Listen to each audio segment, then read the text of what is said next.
Senhor, queridos. Bom dia a todos. Vamos dar início ao nosso culto de louvor, adoração ao Senhor, amém? Compartilhar com os irmãos um texto que está lá em Filipenses, capítulo 2, do verso 10 ao verso 11, que diz assim: para que ao nome de Jesus se dobre todo o joelho das coisas nos céus e coisas na terra e coisas debaixo da terra, e para que toda língua confesse que Jesus Cristo é o Senhor, para a glória de Deus Pai. Louvado seja o Senhor, porque nesta manhã e todos os dias da nossa vida nós confessamos que Ele é o nosso Senhor, é o nosso Salvador, Ele é o nosso Deus. E este culto é também para isso, para a gente confessar, para a gente dizer, para a gente professar e afirmarmos que Ele é o nosso Senhor e Salvador. Amém? Feche seus olhos, vamos estar orando a Deus. Senhor, muito obrigado por esta manhã, muito obrigado, Pai, pela Tua graça, pela Tua misericórdia. Obrigado, Senhor, pela Tua paz que nos alcança, Senhor Deus, que excede a todo entendimento, ó Pai. Obrigado, Senhor, pela salvação que o Senhor nos proporciona, que o Senhor nos concede. Senhor, nos ajude a cultuar a Ti, ó Pai. Se falharmos ou tropeçarmos, ó Pai, que a Tua graça nos sustente, nos erga, que a Tua misericórdia nos mantenha, como o Senhor prometeu que nos manteria, Pai. Então nos ajude a Te louvar, nos ajude, ó Pai, a cultuar a Ti, nos ajude a orarmos ao Senhor, ó Deus, nos ajude a entendermos a Tua palavra, nos ajude a sair daqui, Senhor, com um coração fervoroso, ó Pai, com um coração contente, com um coração disposto a Te buscar, a Te adorar e a professar o reino, Pai. Nos ajude no louvor, receba a nossa adoração, ó Pai, receba nossos cânticos e fale conosco, nos ensine, nos exorte, nos console para a glória do Teu nome, em nome de Jesus. Amém.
Sua fidelidade. misericórdias do Senhor se renovam sobre mim. As misericórdias do Senhor se renovam, não tem fim. As misericórdias do Senhor se renovam sobre mim. As misericórdias do Senhor se renovam, não.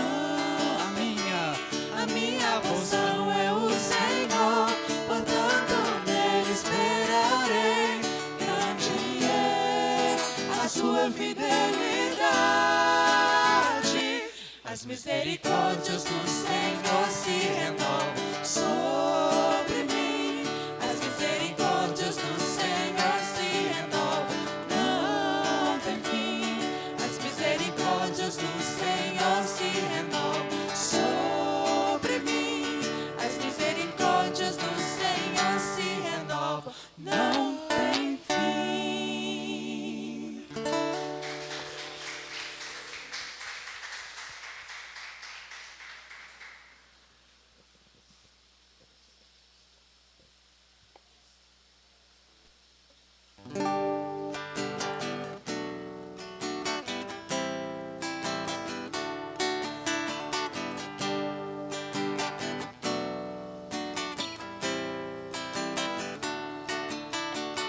Quem nos separará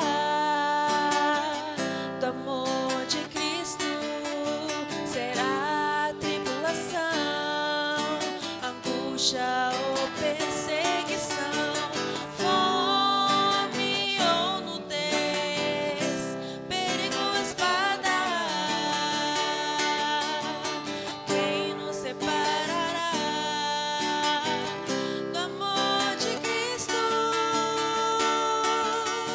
Pois eu estou bem certo de que nem morte, nem vida, nem anjos, nem principados, nem coisas do presente, nem do porvir, nem poderes, nem altura, nem profundidade, nem qualquer outra criatura poderá nos separar do amor de Deus que está em Jesus Cristo, nosso Senhor. Está em Jesus Cristo. Quem nos separará do amor de Cristo? Será tribulação, angústia ou perseguição, fome ou nudez, perigo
Santo, é tudo sobre você, tudo para você, Jesus.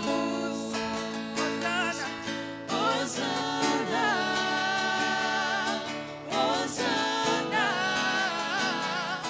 Hosana nas maiores alturas de Hosana, Hosana, Hosana nas maiores alturas. Porque dele, por meio dele, para ele são todas as coisas.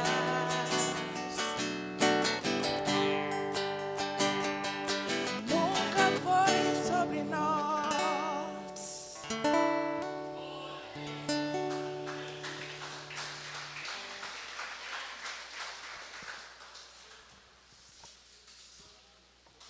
Vamos louvar o Senhor agora com nossos dízimos, nossas ofertas, aprendendo, né, conscientes do que é dízimo, do que é oferta, como temos aprendido hoje e nesses últimos domingos na nossa escola bíblica. Vamos orar ao Senhor. Senhor Deus, receba, Pai, nossa gratidão, receba, Senhor Deus, através, ó Pai, dos valores aqui depositados, Senhor, independente da quantia, independente, Senhor Deus, do valor em si, mas sim de um coração alegre e disposto a Te adorar, ó Pai, e a colaborar com o reino e com a comunidade. Senhor, nos capacita, nos motiva, transforma nosso coração, Senhor, pois confessamos, ó Pai, que tropeçamos muitas vezes em questão de valores, de dinheiro, ó Pai, nos perdoa, mas nos dê um coração disposto, Senhor Deus, a abençoar nossos irmãos, nossa comunidade, a abençoar o reino, Pai, com o fruto do nosso trabalho, Senhor Deus, em nome de Jesus. Amém.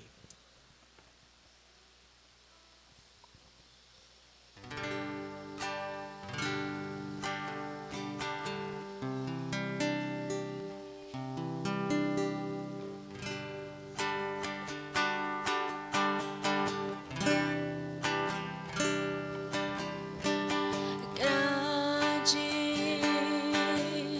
é o Senhor e muito digno de louvor. Na cidade do nosso Deus, teu santo monte, a alegria de toda a terra.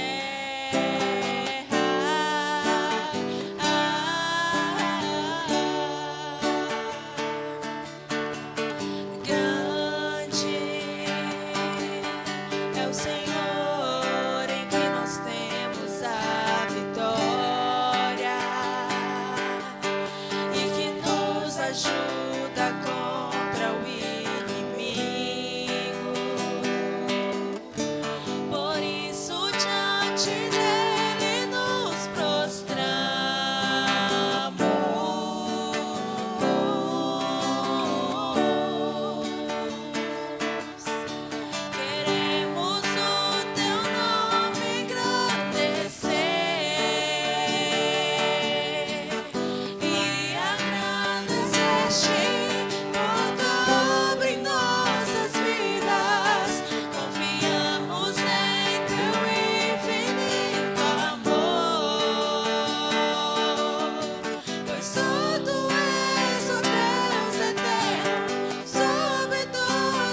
Bom dia, meus irmãos e minhas irmãs.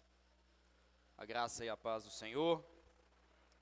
Nós vamos, antes de entrar na exposição, orar pelas nossas crianças. Pai amado, nós mais uma vez nos dirigimos a Ti, ó Deus, com toda a reverência, com temor e tremor, ó Deus. E rogamos, ó Deus, pela vida das nossas crianças, que serão instruídas ali, ó Deus, por essas irmãs que o Senhor tem usado como instrumento na vida dessas crianças, Senhor.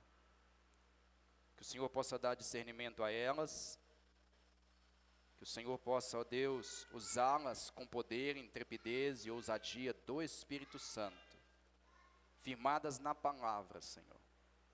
E que essas crianças sejam edificadas, santificadas e cresçam na graça e no conhecimento do nosso Deus. Assim nós oramos, te agradecemos em nome de Jesus. Amém.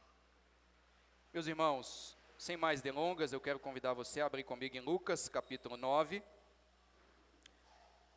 Nossa exposição de hoje vai do verso 28 até o verso 36.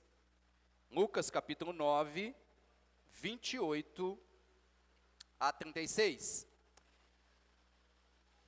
Deixe-me pegar a partir do 27, e aí nós leremos a partir do 27, então, até o 36. Lucas 9, 27 a 36, diz assim a palavra do Senhor: verdadeiramente vos digo, alguns há dos que aqui se encontram, que de maneira nenhuma passarão pela morte até que vejam o reino de Deus. Cerca de 8 dias depois de proferidas estas palavras, tomando consigo a Pedro, João e Tiago, subiu ao monte com o propósito de orar. E aconteceu que, enquanto ele orava, a aparência do seu rosto se transfigurou e suas vestes resplandeceram de brancura. Eis que 2 varões falavam com ele, Moisés e Elias, os quais apareceram em glória e falavam da sua partida, que ele estava para cumprir em Jerusalém. Pedro e seus companheiros achavam-se premidos de sono, mas conservando-se acordados, viram a sua glória e os 2 varões que com ele estavam. Ao se retirarem estes de Jesus, disse-lhe Pedro: Mestre, bom é estarmos aqui. Então façamos 3 tendas, uma será tua, outra de Moisés, a outra de Elias, não sabendo, porém, o que dizia. Enquanto assim falava, veio uma nuvem e os envolveu, e encheram-se de medo ao entrarem na nuvem. E dela veio uma voz dizendo: Este é o meu filho, o meu eleito, a ele ouvi. Depois daquela voz, achou-se Jesus sozinho. Eles calaram-se, e naqueles dias a ninguém contaram coisa alguma do que tinham visto. Essa é a palavra do Senhor. Pai amado, nós estamos diante dela. Palavra inspirada, suficiente, inerrante, infalível, cortante como uma espada de 2 gumes, a qual é usada pelo seu Espírito para nos santificar, ó Deus, nos exortar, nos consolar e nos disciplinar, ó Deus. Ó Pai, que nesta manhã nós tenhamos um encontro contigo e com a sua glória, que o seu rosto resplandeça através da sua palavra nesta manhã, a todos nós. É o que eu te peço em nome de Jesus. Amém. Pode se assentar, meus irmãos. Ultimamente eu tenho me deitado para dormir, e eu tenho tentado manter a minha mente fixa nas narrativas bíblicas acerca de Jesus. Eu não sei se você tem o hábito de fazer isso, mas eu recomendo que você assim faça, e comece a meditar a respeito do que a Bíblia diz a respeito de Jesus. E eu tenho feito isso e tentado manter a minha mente fixa ali por algum tempo e trazer à memória as passagens que falam algo a respeito de Jesus. E eu me pego ali pensando sobre o nascimento miraculoso de Jesus através do Espírito Santo. Eu me pego observando a maneira de anunciar o Evangelho, a sua maneira de falar com as pessoas, suas exortações duras, mas ao mesmo tempo as consolações que ele oferece para muitas pessoas. Eu me pego meditando sobre a santidade, a grandeza, mas ao mesmo tempo eu me pego meditando e lembrando do seu sofrimento, das suas dores, das suas mãos furadas por mim, dos seus pés transpassados, da coroa de espinho que foi colocada sobre a cabeça dele. Naquela frase que colocaram ali em cima, este é Jesus, o Rei dos Judeus. Eu me pego pensando nas narrativas que ele foi cuspido, que ele foi açoitado, que ele foi transpassado por uma lança. E eu vou meditando e tentando manter a minha mente fixa na morte de Cristo, na ressurreição de Cristo, na ascensão de Cristo, na glória de Cristo. Irmãos, e isso tem sido maravilhoso. De fato, o apóstolo Paulo nos diz em 2 Coríntios capítulo 3, 18, que é contemplando. Ele diz, e todos nós com o rosto desvendado, contemplando como por espelho a glória do Senhor. Assim somos transformados de glória em glória, na sua própria imagem, como pelo Senhor o Espírito. Paulo está dizendo que à medida que nós vamos contemplando a glória de Jesus, e quanto mais eu olho para Ele, e medito sobre Ele, e contemplo a sua face, como se eu estivesse olhando para um espelho, e o espelho reflete a glória de Cristo. Paulo diz que à medida que eu contemplo, que eu medito, que eu olho, o Espírito me transforma à imagem de Jesus. Quanto mais eu contemplo a Jesus, mais eu me torno parecido com Ele. Isso é maravilhoso, irmãos. Só que é difícil. Eu não sei vocês, mas manter a mente fixa em tudo isso é extremamente difícil para mim. Porque os nossos pensamentos divagam, outras coisas começam a vir e nos roubam, e nos levam, e nós nos pegamos divagando entre as nossas questões, e as questões do mundo, e as nossas preocupações. Então essas coisas inundam os nossos pensamentos, e ao mesmo tempo nós nos disciplinamos ali, e tentamos concentrar ao máximo o nosso pensamento para continuarmos contemplando a glória do Senhor, a obra do Senhor, a palavra do Senhor, o ensinamento do Senhor, a doutrina do Senhor, a vida do Senhor.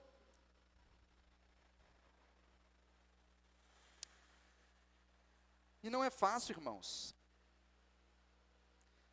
Mas fato é que quando nós começamos a fazer essa contemplação, e nós começamos a fixar o nosso pensamento e a meditar sobre essas coisas, de repente a gente é tomado, eu me vejo assim, tomado de espanto, ao começar a perceber a grandeza de Cristo.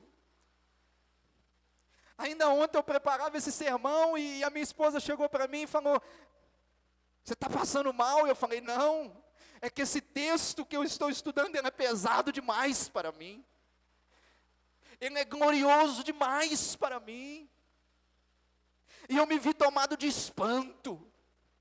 Quando eu li Lucas 29, de 27 a 36, eu contemplei a glória de Jesus Cristo, e aquilo invadiu meu coração, e eu me vi assombrado, e eu me vi temeroso, e eu me vi quebrantado, e eu me vi humilhado, e eu me vi fraco na presença do Senhor.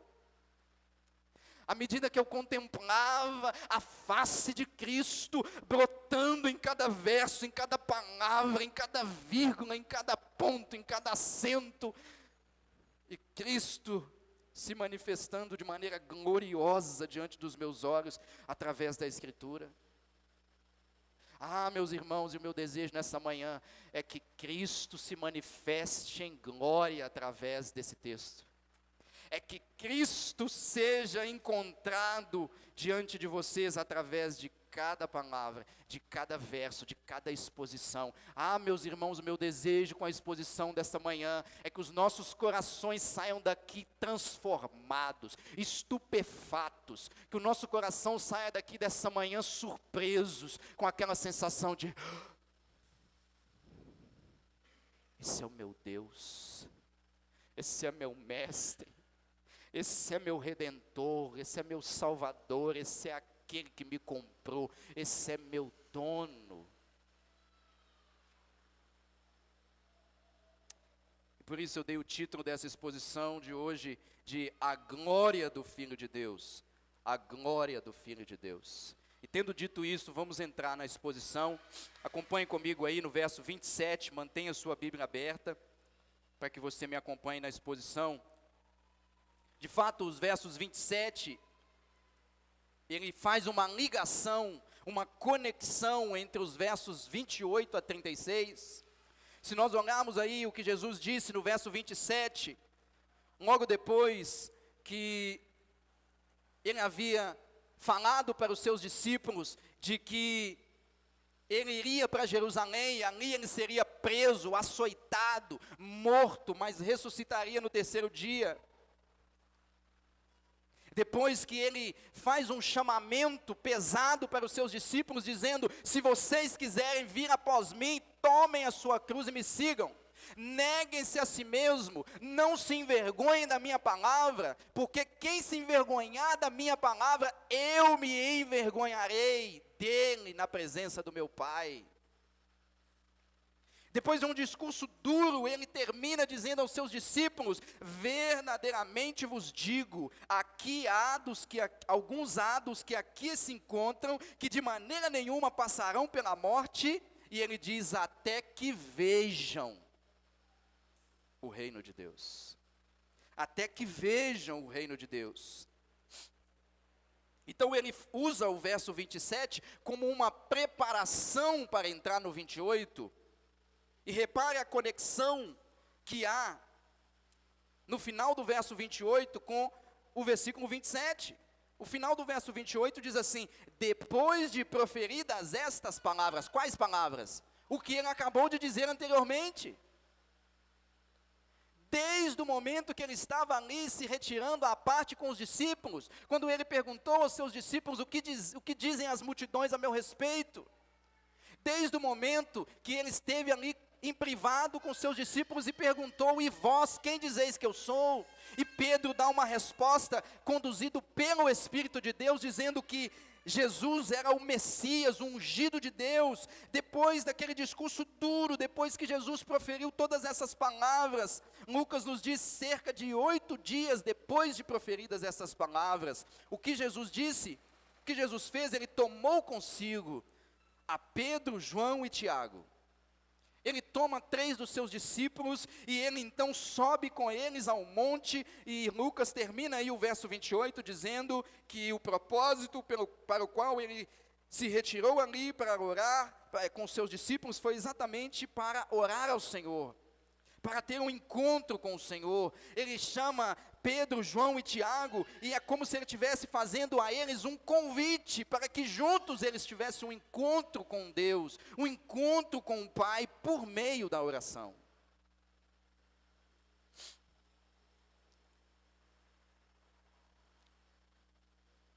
E é interessante que o verso 27 diz que alguns que ali estavam, Jesus dizendo que eles não passariam pela morte até que vissem o reino de Deus. O pastor Marco falou aqui semana passada que nós podemos entender o verso 27 de várias maneiras, mas eu entendo aqui nessa passagem que o que Jesus está dizendo é que alguns discípulos experimentariam ainda naquele momento a manifestação da glória do Filho do Homem, que vai acontecer exatamente a partir do verso 28. Jesus toma consigo Pedro, João e Tiago, sobe a um monte e vai orar com eles, e ali então Jesus, como eu disse, está fazendo um convite para esses discípulos, para que por meio da oração tivessem um encontro com o Pai, uma relação de intimidade com o Pai.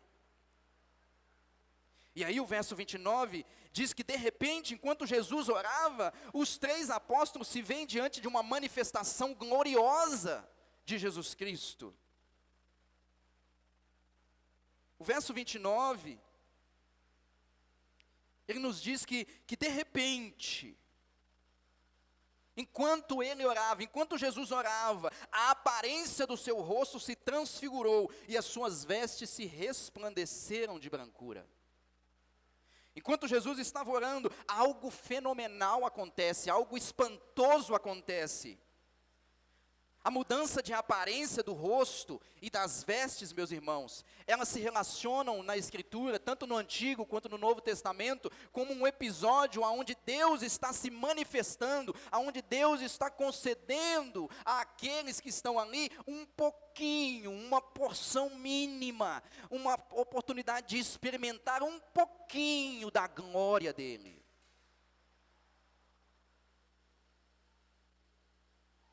Isaías esteve ali no templo, no ano da morte do rei Uzias, e quando ele vai ali, ele tem uma visão de uma manifestação gloriosa. Ele vê o Senhor assentado em um alto e sublime trono, ele está exaltado, ele governa sobre todas as coisas, ele reina sobre tudo e sobre todos, ele está vestido de roupas divinas, roupas reais, ele está ali com a orla das vestes, tomando todo o templo. Ele está cercado dos seres viventes, os serafins, e os serafins estão adorando ele, dizendo: santo, santo, santo é o Senhor dos exércitos. Então Isaías se vê diante de uma manifestação da glória de Deus, e a palavra que aparece ali, quando ele diz eu vi o Senhor, é a palavra Adonai, que significa o soberano sobre toda a terra, que o Novo Testamento traduziu para Kyrios, que é uma palavra que significa rei, senhor. E o Novo Testamento usa Kyrios para se referir a Jesus Cristo, de tal maneira que quando Isaías tem a visão do Senhor exaltado, o que ele está vendo é o Cristo de Deus. O Kyrios, Kyrios tu teu, o Senhor de Deus, ou Kyrios tu Kyrio, o Senhor dos senhores. Se nós percebemos, nós precisamos entender a grandeza do que eles estão vendo aqui. E Marcos e Mateus nos ajudam a ampliar essa visão de glória que os discípulos estão diante.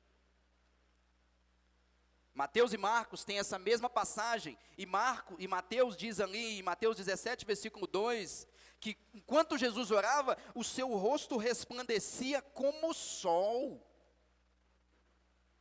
e as suas vestes eram brancas como a luz. Mas Marcos amplia ainda mais isso.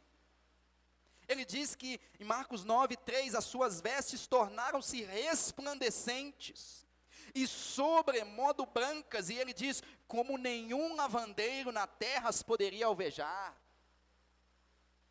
É como se ele dissesse, diante daquela manifestação, o que os discípulos viram ali, é que Jesus estava com o rosto tão brilhante que parecia o sol. Você já deve ter tentado parar assim e olhar para o sol direto, você não dá conta. Você não dá conta. É demais para os seus olhos, é luz demais. Então imagina, os discípulos estão aqui diante da manifestação da glória de Jesus, Jesus está se transfigurando diante deles, e o rosto dele é como a luz do sol, e as vestes dele, como Marcos está dizendo aqui, ela é tão branca, tão resplandecente, que não tem lavanderia nenhuma que consegue fazer com que uma veste ficava tão branca. Não tem Vanish, não tem água sanitária, não tem cloro, não tem nada que poderia ser comparado, que poderia purificar de tal maneira as vestes de Jesus. E tendo dito isso, meus irmãos, nós precisamos entender que os versos 9 e 35, eles formam o coração dessa passagem. E eu digo mais, os versos de 29 a 35, eles formam o coração de toda a discussão sobre quem Jesus é. O capítulo 9, a partir do verso 7, até o texto que nós estamos falando aqui, eles vêm sendo construído por Lucas, girando em torno de quem Jesus é. Para a multidão, Jesus é um profeta. Lucas 9, 7. Lucas 9, 18 a 19. Para a multidão, Jesus é apenas um profeta. Para Herodes, Jesus é João Batista, que voltou dos mortos. Lucas 9, versículo 8. Comparado com Mateus 14, de 1 a 2. Para Pedro, Jesus é o Messias, o ungido. Lucas 9, versículo 20. Mas para Deus, para o Pai, Jesus é o seu Filho amado, seu escolhido em quem Ele tem prazer.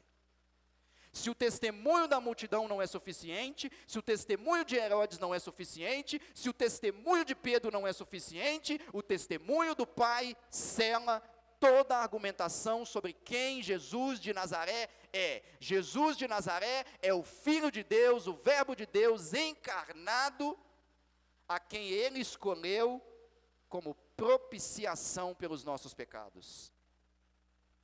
Então, os versos 29 a 35, eles são o coração, praticamente, de todo o capítulo 9 de Lucas. E vamos ver a relação que há entre o 29 ao 35. No 29, Jesus se transfigura diante dos discípulos. E aqui, não significa que Jesus se tornou diferente de quem ele era, mas aqui Lucas está dizendo que a sua aparência foi manifestada de forma gloriosa. Isso é que significa transfiguração. É como se Jesus desse aos seus discípulos um docinho, um pouquinho, um gostinho da glória que Ele tem nos céus. Então no verso 29, Jesus se transfigura. Como nós lemos, e aconteceu, enquanto ele orava, a aparência do seu rosto se transfigurou, e suas vestes resplandeceram de brancura. Moisés e Elias, no verso 30, nós temos Moisés e Elias que são vistos junto com eles. Isso mostra que Jesus é diferente dos profetas, como a multidão pensava. A multidão definia Jesus como um dos profetas. Há uns dizem que tu és Elias, outros dizem que tu és um dos profetas. Não, e agora quando Jesus é visto junto com Elias e Moisés, Lucas está dizendo para a gente que Jesus é distinto. Ele não é Elias e ele não é Moisés. E aí o verso 30 nos diz que eis que 2 varões falavam com ele, Moisés e Elias, os quais apareceram em glória. Essa figura de Moisés e Elias é importantíssima, porque Moisés aqui representa a lei, Elias representa os profetas, e a lei e os profetas estão junto com Jesus, o Filho de Deus. Isso mostra que aqui está sendo dado um testemunho por parte da lei e dos profetas a respeito de Jesus. A lei e os profetas, então, na figura de Elias e de Moisés, elas estão aqui presentes para dar testemunho do que Jesus havia acabado de dizer aos discípulos anteriormente no verso 22. Se nós voltarmos lá no verso 22, nós ficamos chocados com o que é dito ali. Não apenas com o que é dito, mas como que os discípulos entenderam o que foi dito, porque eles não entenderam nada. No verso 22 do capítulo 9, nos é dito que Jesus se dirigiu aos seus discípulos e falou com eles: olha, muito bem, Pedro, muito bem, você acabou de dizer que eu sou o Messias, Mas sabe, deixa eu te dizer o que vai acontecer com o Messias. É necessário que o Filho do Homem vá para Jerusalém, seja preso, açoitado, morto, mas que ressuscite ao terceiro dia. Lucas não nos diz, mas os outros evangelistas nos colocam que quando Jesus disse aos discípulos que ele iria para Jerusalém, iria morrer e ressuscitaria ao terceiro dia, sabe o que Pedro fez? Senhor, nunca isso te acontecerá. Pedro estava focado na morte de Jesus, e Jesus havia dito para os discípulos, eu vou morrer, mas eu vou ressuscitar, e eles não entenderam nada. Então, Elias e Moisés estão aqui, dando testemunho de que, agora, Jesus entra em cena, ele é maior do que a lei e os profetas, e ele é o escolhido de Deus para cumprir um propósito. E qual propósito era? Ser moído por Deus como propiciação, expiação para o meu e para o seu pecado. Isso é confirmado no final do verso 30, porque você vai perceber no final do verso 30, que é dito o seguinte, que Moisés e Elias conversavam com Jesus, e Moisés e Elias estão falando o que com Jesus? Diz aí o final do verso 30, e falavam da sua partida, que ele estava para cumprir em Jerusalém. Moisés e Elias estão aqui discutindo e conversando com Jesus, sabe o quê? Sobre o quê? Sobre a sua morte, sobre a sua ressurreição. Logo Moisés e Elias estão dando testemunho de que o Filho do Homem será entregue, açoitado, morto, mas ressuscitado ao terceiro dia. Era necessário que isso acontecesse com o Messias. Mas os discípulos, mesmo vendo essa manifestação da glória de Jesus que está acontecendo aqui, eles parecem que ainda não compreenderam o que está acontecendo. Olha o verso 32 e 33. Pedro aqui se torna agora o principal personagem da narrativa. O verso 32, Pedro e seus companheiros achavam-se premidos de sono, mas conservando-se acordados. Viram a sua glória, veja. Lucas está dizendo que não é que os discípulos estavam dormindo, eles estavam sim, tomados de sono, mas eles estão se conservando acordados, e eles viram a glória. E não somente eles viram Jesus transfigurado, o rosto brilhando como o sol, as vestes resplandecentes como a luz, mas eles viram também 2 varões que com ele estavam. E esse dia, irmãos, foi algo que eu acredito que marcou a vida de Pedro. Como eu disse no começo, irmãos, à medida que nós contemplamos a glória de Jesus Cristo, isso deve produzir um corte no nosso coração. E aquilo deve ficar meio que uma cicatriz. Nós não podemos esquecer da glória do Senhor, do dia em que nós contemplamos a glória de Jesus Cristo. Pedro foi marcado por esse dia. E o que marcou Pedro não foi a presença de Moisés e Elias, o que marcou Pedro, o que sangrou o coração dele, o que feriu o coração dele foi a manifestação da glória de Jesus Cristo. Tanto é que ele narra isso na sua carta, na sua segunda carta. 2 de Pedro 1, 16 a 18, ele diz: porque não vos demos a conhecer o poder e a vinda do nosso Senhor Jesus Cristo, segundo fábulas engenhosamente inventadas. Pedro está dizendo, igreja, eu não estou falando daquilo que eu inventei. Igreja, eu não estou falando de fábulas, de mitos inventados pelos homens. Eu não estou falando de historinhas. Eu não estou falando daquilo que os homens inventaram a respeito de Jesus. Não, o que eu vos digo, é o que eu faço, o que eu vos dou a conhecer sobre o poder e a vinda do Senhor, não se baseia em mitos, em histórias, em contos. Mas ele diz aí, mas nós mesmos fomos testemunhas oculares da sua majestade. Meus irmãos, o testemunho a respeito de Cristo não vem das ideias inventadas pelos homens. O testemunho a respeito de Cristo vem de testemunhas oculares que contemplaram a sua majestade. de tal maneira que nós não cremos em mitos e fábulas, nós cremos na verdade revelada por Deus nas páginas das Escrituras. E Pedro está dizendo, nós vimos nós somos testemunhas da sua glória. E ele diz, pois ele recebeu da parte de Deus honra e glória, quando pela glória excelsa lhe foi enviada a seguinte voz: este é o meu filho amado em quem me comprazo. Ora, esta voz vinda do céu, nós a ouvimos quando estávamos com ele no Monte Santo. Pedro jamais esqueceu daquela manifestação. E aí no verso 33, ao se retirarem estes, então agora Moisés e Elias saem de cena, a lei e os profetas saem de cena, como que quem dissesse assim, agora é só os Cristos, é só a fidei, é somente Cristo, é somente a fé, e fé em Cristo. E aí esses dois se retiram, e Cristo permanece em cena, e Pedro novamente se dirige a Jesus, e ele diz, mestre, bom é estarmos aqui. Veja, a presença de Deus é boa, é bom estar na presença de Deus, é bom contemplar a glória de Jesus Cristo. E Pedro entendeu isso e ele diz, Senhor, mestre, é bom estarmos aqui. Ah, Senhor, vamos ficar aqui para sempre, não vamos sair daqui não.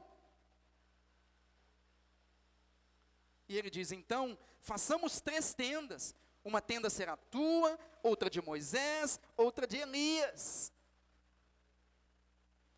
A palavra tenda aqui nesse texto, meus irmãos e minhas irmãs, é a mesma palavra usada no Antigo Testamento, na versão grega, a Septuaginta, para se referir à tenda da congregação, ou à tenda do encontro. A tenda do encontro era um lugar que ficava dentro do templo, antes do lugar santíssimo. Havia o lugar santo, que era a tenda da congregação, ou a tenda do encontro, e havia o lugar santíssimo, aonde somente o sumo sacerdote entrava uma vez ao ano para fazer a propiciação, a expiação, para derramar o sangue sobre a arca da aliança, sobre o propiciatório. Então a tenda do encontro, um lugar santo, era visto como um lugar onde Deus havia dito para o povo que ele se manifestaria ali. Era num lugar santo, era na tenda da congregação, na tenda do encontro, em que Deus garantiu que ali ele falaria a Moisés e daria instrução ao povo. A tenda era o símbolo da manifestação da presença de Deus ao povo, a tenda era o símbolo da manifestação, da orientação, do direcionamento, aonde Deus falava com o seu povo. Então parece que Pedro aqui está dizendo, vamos fazer uma tenda, vamos fazer um lugar aqui, onde Moisés possa se manifestar, aonde Elias pode se manifestar, e o Senhor possa se manifestar também. Mas a tenda aqui também, é bem provável que essa expressão tenda possa estar fazendo aqui uma referência à festa dos tabernáculos, aonde havia alegria, festa, aonde a glória do Senhor era experimentada. Então é como se Pedro estivesse dizendo, Senhor, é bom estarmos aqui, vamos ficar aqui, mas vamos deixar também conosco Moisés e Elias. Mas apesar de Pedro assumir que era bom estar ali, ele não sabia o que ele estava falando. Olha no final do verso 33, Lucas diz, não sabendo porém o que dizia. Pedro está com a motivação correta, mas ele não sabe o que ele está falando. Porque não é necessário tenda, não é necessário Moisés e Elias, não é mais necessário a lei e os profetas. O lugar onde Deus se manifesta, aqui e agora, o lugar onde Deus instrui o seu povo, é em Cristo Jesus. É por isso que Moisés e Elias saem de cena. E não tem necessidade mais da lei dos profetas, porque agora o verbo de Deus se fez carne e habitou entre nós. No verso 34 e 35, nós vemos, enquanto assim falava, veja que Pedro nem ainda tinha terminado de falar. Lucas diz, enquanto assim falava, Pedro ainda nem tinha terminado. O que aconteceu? É como se Deus tivesse feito assim, ô Pedro, cala a boca. Você não sabe o que você está falando. Deixa eu te falar o que está acontecendo aqui. Você não entendeu nada ainda. Deixa eu te falar quem que é esse que está aqui, Pedro. Esquece Moisés e Elias. Esquece a lei dos profetas. Esquece. Verso 34, enquanto assim falava, veio uma nuvem e os envolveu. E encheram-se de medo ao entrar na nuvem. E de repente, nessa manifestação gloriosa do Pai, o Filho se manifesta de maneira gloriosa. Agora o Pai vem e se manifesta a respeito do Filho. E o verso 35, e dela, da nuvem, veio uma voz dizendo, este é o meu Filho, o meu eleito. E ele termina dizendo o quê? A ele ouvi. Dai ouvidos a Ele, dai ouvidos a Jesus Cristo, dai ouvidos a este que está com vocês, dai ouvidos a Ele, porque este é o meu Filho, este é o meu escolhido, esse é em quem me agrado, esse é o homem sobre o qual eu tenho prazer. Então agora Pedro e seus companheiros recebem o testemunho do próprio Deus, confirmando que o lugar da manifestação da sua glória, no qual ele instruiu o seu povo, é Jesus Cristo, seu Filho amado, eleito, no qual ele se agrada. Aqui ele está citando Isaías 42, verso 1, que diz, eis aqui o meu servo, é um texto messiânico. Antigo Testamento, um texto messiânico, um texto que apontava para Jesus. Eis aqui o meu servo, a quem sustenho, o meu escolhido em quem a minha alma se compraz. Meus irmãos e minhas irmãs, Jesus Cristo é o Filho de Deus, é o escolhido de Deus, é o eleito de Deus. Deus se agrada dele e nele, de tal maneira que se eu e você estamos nele, nós agradamos a Deus. Se nós estamos fora dele, nós somos odiados por Deus.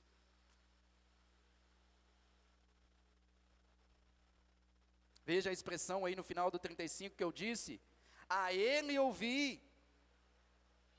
O verso 33, Pedro está dizendo, vamos fazer 3 tendas, para Moisés, para Elias e outra para ti. O verso 35, Deus diz, não, escuta Jesus Cristo. Não é mais pela lei, não é mais pelos profetas, agora é por Cristo. Ou seja, meus irmãos, o Pai aqui está confirmando a centralidade do seu Filho. A centralidade do seu Filho. E esse é o testemunho claro em toda a Bíblia. Cristo ocupa um lugar central em toda a Escritura. A Bíblia não é a minha história, nem a sua história. A Bíblia é a história de Jesus Cristo, Filho de Deus, Verbo de Deus encarnado, que veio a este mundo resgatar e comprar aqueles que o Pai lhe deu antes da fundação do mundo. A Bíblia conta a história do Deus que se fez homem e veio buscar aqueles que viraram as costas para Ele. Essa é a história, e o Pai aqui está confirmando a centralidade do seu Filho. Em toda a Bíblia esse testemunho é claro. Jesus é o descendente da mulher, já em Gênesis 3,15 ele tem papel central. Jesus é o servo no qual o Pai se agrada, Isaías 42, versículo 1.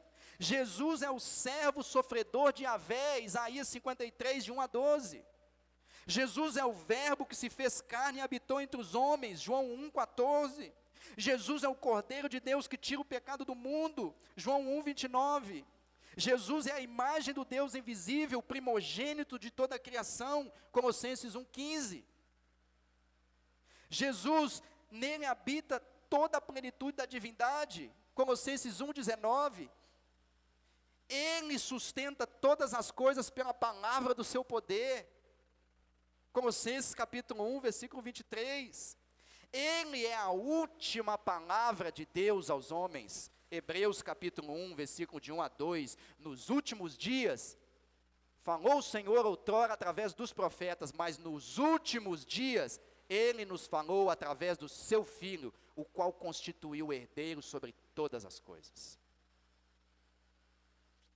E aí, Moisés e Elias são retirados de cena, apenas Jesus permanece no centro de toda a história bíblica.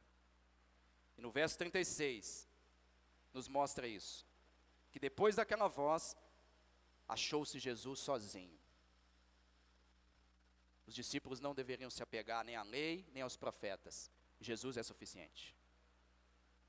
Ele é suficiente.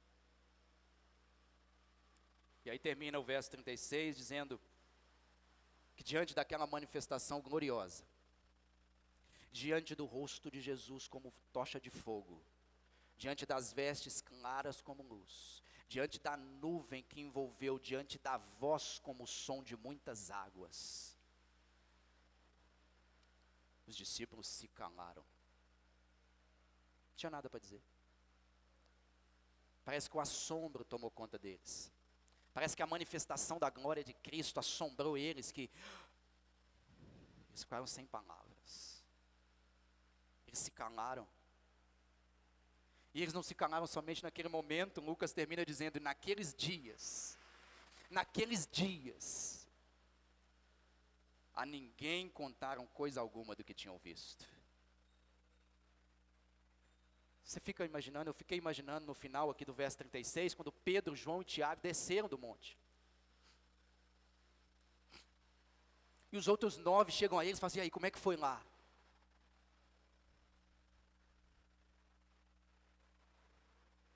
Eles não conseguem falar. Eles não conseguem. Porque não tem palavra para explicar, entende? Não tem palavra para explicar a glória de Deus. Não tem palavra para explicar a identidade de Jesus, a glória de Jesus, a superioridade de Jesus, a centralidade de Jesus, a supremacia de Jesus. Não tem palavra. Irmãos, isso deveria nos levar a nos curvarmos diante da glória. A gente deveria tremer, esse texto deveria mover nosso coração, as nossas pernas deveriam fraquejar, a nossa voz deveria sumir.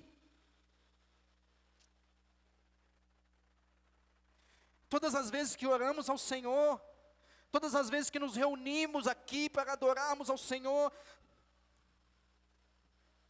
todas as vezes que Ele se manifesta em glória, seja através da palavra, seja através dos louvores, seja através da adoração, seja através dos cânticos, da oração, da comunhão, o Senhor sempre se manifesta em glória.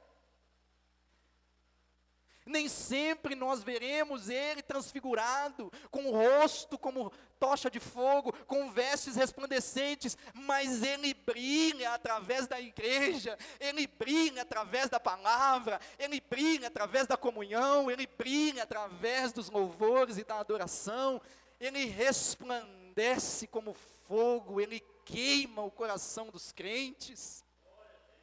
Todas as vezes que nós estamos aqui reunidos, a gente deveria no mínimo sair daqui silenciados pela glória de Deus. A gente devia sair daqui com os olhos molhados, encharcados de lágrimas misturadas e temperadas com temor, com reverência diante do Senhor. Diante da compreensão clara do quão grande é a glória, a majestade, toda a nossa arrogância, prepotência, orgulho deveria dar lugar à nossa insignificância.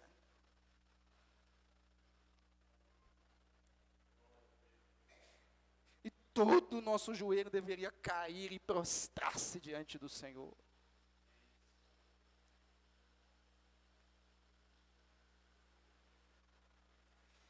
E os nossos lábios deveriam dizer, ai de mim, Pois eu sou um crente, uma crente de lábios impuros, de olhos, ouvidos impuros, mãos impuras. E Senhor, nós temos contemplado a sua glória. Nós estamos desfalecidos. O seu rosto é como chama de fogo, o Senhor vê tudo.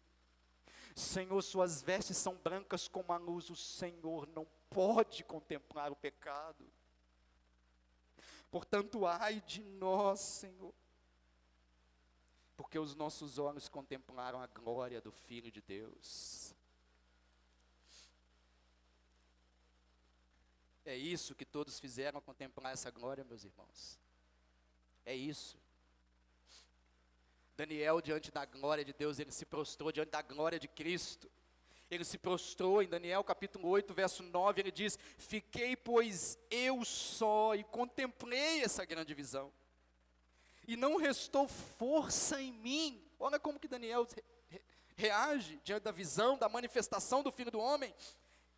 E não restou força em mim, o meu rosto mudou de cor e se desfigurou, e não retive força alguma. Contudo, ouvi a voz das suas palavras, e ouvindo-a, caí sem sentido, o rosto em terra. É isso que a glória de Jesus Cristo deve fazer conosco. O apóstolo João, diante da visão, da glória, ele também se prostrou. Em Apocalipse 1,17, ele diz: quando o vi, quando eu vi aquele que tinha semelhança de um cordeiro que havia sido morto, quando o vi, caí a seus pés como morto.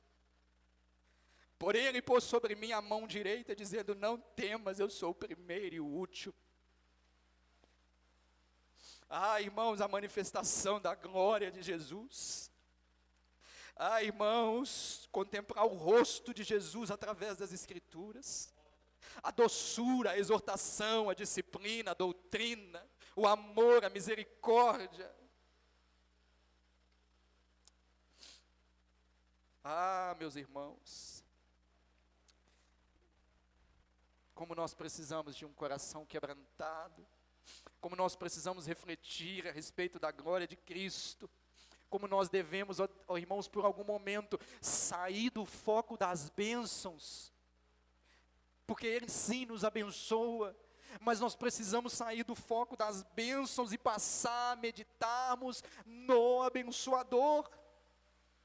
Sim, Ele abençoa, sim, Ele cura, Ele transforma corações, Ele muda histórias, Ele nos escolhe, Ele nos concede da sua graça, Ele renova as misericórdias dEle todas as manhãs, Ele perdoa nossos pecados, e tudo isso, irmãos, já é motivo suficiente para nós cairmos diante dEle, em gratidão, em reverência, em temor, em respeito, em honra, em obediência.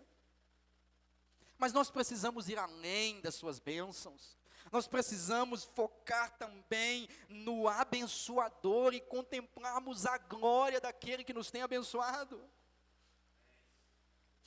Ele é nosso profeta, Ele é nosso sacerdote, nosso rei, mas Ele também é Deus santo, glorioso, exaltado, cujos olhos são como fogo, cuja voz é como o rugir do leão, como o som de muitas águas. Ele é o princípio e o fim, o alfa e o ômega, o que sustenta todas as coisas pela palavra do seu poder. Ele é o resplendor da glória do Pai, nele estão escondidos todos os tesouros da sabedoria e do conhecimento. Ele é um leão da tribo de Judá, Ele é o Filho do homem, Ele é o ancião de dias, Ele é o que se assenta à direita da majestade do Pai. Ele é superior aos anjos, Ele é o verbo de Deus, superior à lei, aos profetas, o cordeiro digno de desatar os selos, o que caminha entre os candeeiros, o primeiro e o último, que esteve morto, mas que vive pelos séculos dos séculos, o que tem a chave da morte e do inferno, o soberano de toda a terra. Nele vivemos, nos movemos e existimos, a Ele seja a honra, a glória, o poder e a majestade, hoje e para sempre. Esse é Jesus Cristo. Essa é a glória de Jesus Cristo. Esse é Jesus Cristo. Esse é o nosso Deus, esse é o nosso Redentor, esse é o nosso Salvador, esse é o nosso Mestre.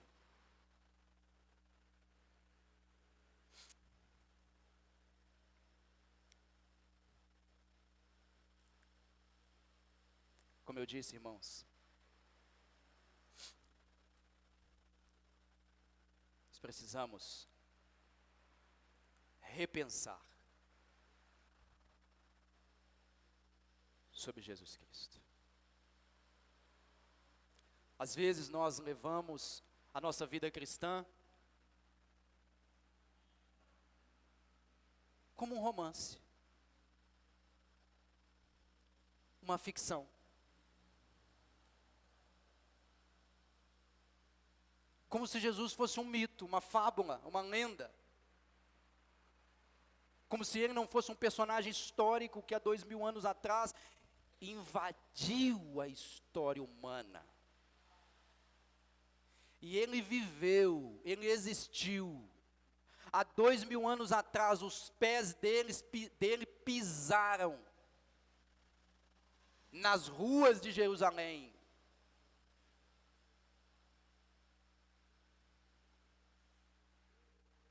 Ele esteve diante de Pôncio Pilatos. Ele foi entregue pelos escribas, pelos fariseus, pelos anciãos.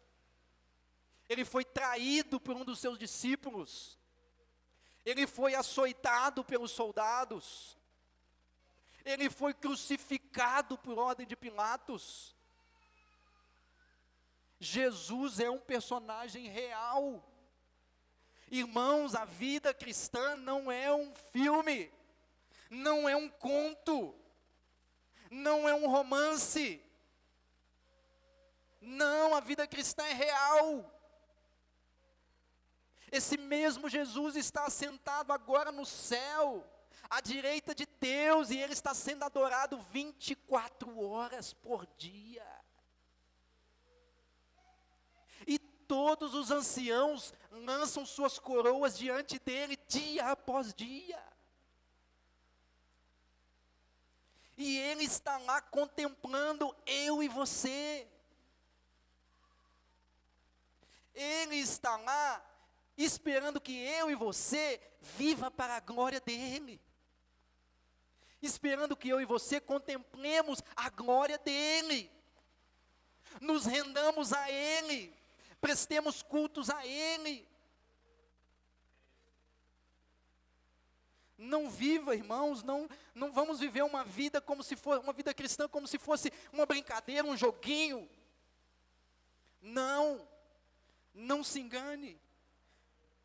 Meditemos mais sobre a glória de Jesus, desejemos mais a glória de Jesus, contemplemos mais a glória de Jesus. E à medida que nós assim fazemos,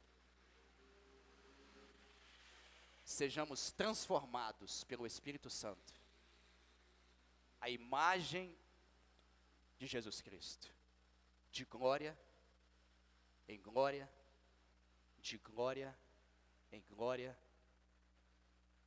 para a honra de Jesus Cristo. Que nós possamos, meus irmãos, contemplar a face de Jesus. E se tem um lugar onde Ele se revela a nós, é nas páginas das Escrituras. Nas páginas das Escrituras. Vamos orar? Coloque-se de pé. Pai amado, eu quero te agradecer e te engrandecer por esta palavra, Senhor. Eu quero louvar o seu santo nome. Porque, Deus, contemplar a sua glória é demais para mim. E eu quero louvar o Senhor porque o Senhor me concedeu o privilégio, ó Deus, de encontrar contigo nessa passagem. E eu espero, Senhor, que os meus irmãos também tenham um encontro contigo através da sua palavra.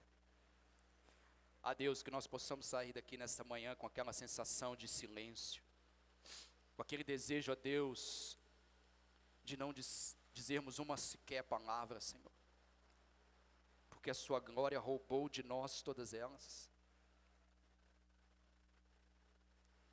Ah, Senhor, nós possamos sair daqui, ó Pai,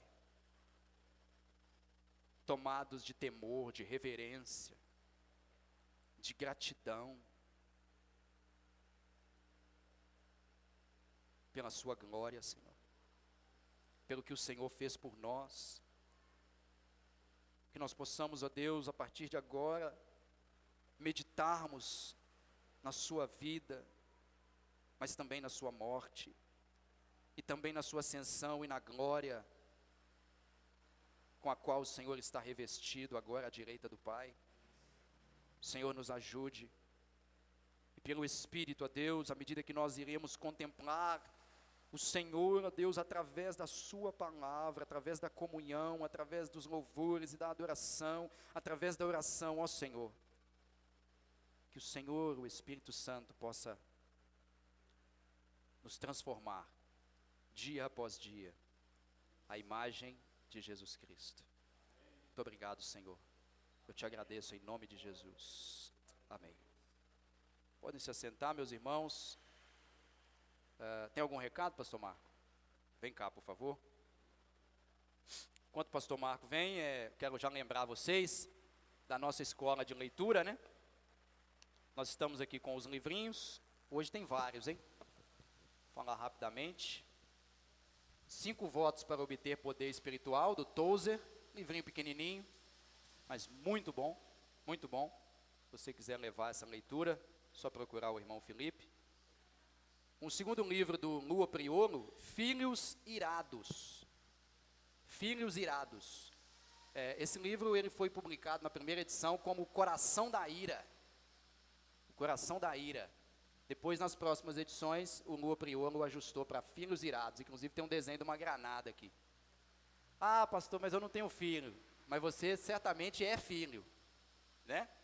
Então, quem sabe você pode se descobrir como um filho irado, né? Um filho de Deus irado. Se a ira é seu problema, está aqui. Devocionais, 3 aqui de volta. Como Deus usou uma seca e um guarda-chuva. É um devocional. O outro devocional, como Deus usou uma nevasca. E como Deus impeliu os piratas. Outro devocional.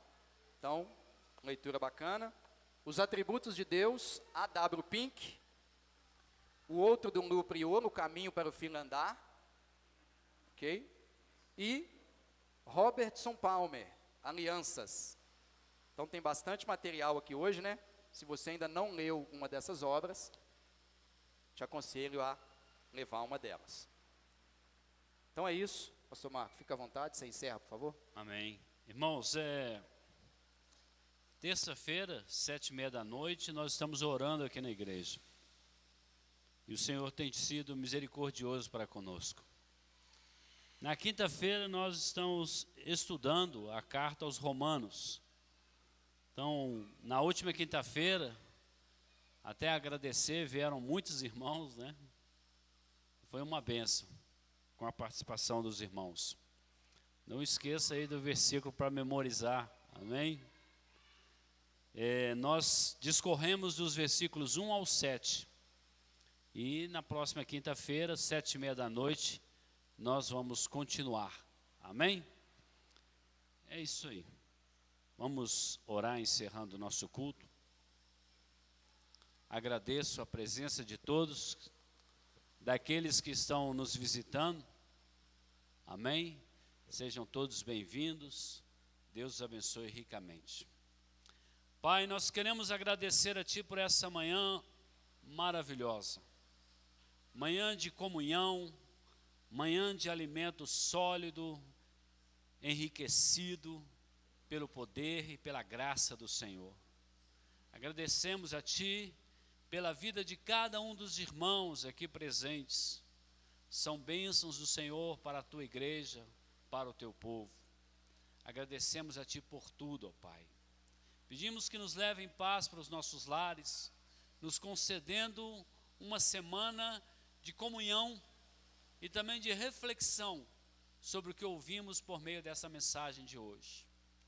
Que nós possamos ter um vislumbre da gloriosa e maravilhosa manifestação do teu poder e da tua santidade, para que isso possa causar em nós temor e tremor e nos levar a uma vida de obediência e fidelidade ao Senhor. Que a graça do nosso Senhor e Salvador Jesus Cristo, o amor de Deus, o nosso eterno Pai, as doces e suaves consolações do Espírito Santo, sejam com todos que aqui estão e com todo o povo de Deus, em toda a face da terra, agora e para sempre. Amém. Vão em paz, Deus os abençoe.